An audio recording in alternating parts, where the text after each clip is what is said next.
Vaping has skyrocketed in popularity across the country over the last decade, including among adolescents and teens. But a new poll by the University of Michigan's CS Mott Children's Hospital shows that most parents think their kids are not taking part.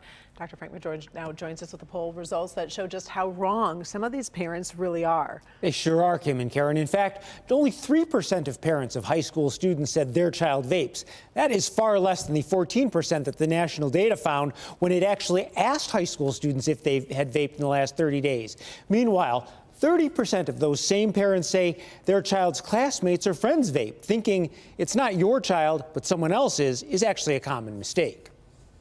With respect to vaping, parents way underestimate the likelihood that their own child might be vaping, their own middle schooler or high schooler, but they're very much aware that it's going on with their kids' friends and classmates.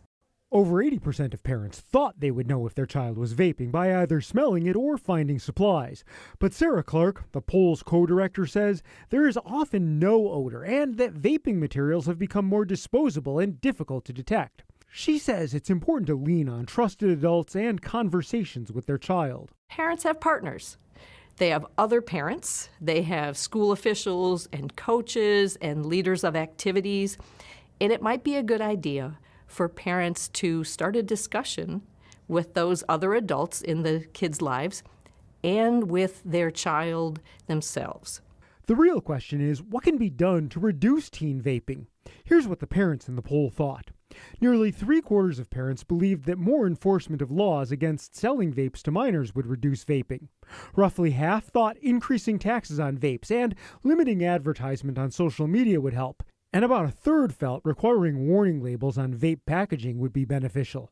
Of course, parental involvement is critical. However, I think parents should realize it might not be that easy to know if their child is vaping.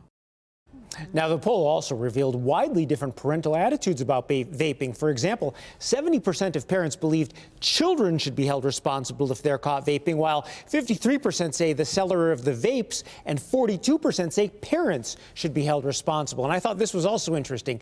16% of parents would rather that their child vape than drink alcohol or use drugs. Interesting. Now, before COVID took all over the headlines, we were talking about vaping and those serious lung injuries. What is the latest on that? Well, so that's an interesting thing. It actually didn't go away completely. The number of cases did drop off severely, though. The general consensus is most of those cases were related to vaping either THC or a liquid form of vitamin E that was often used in black market vape cartridges.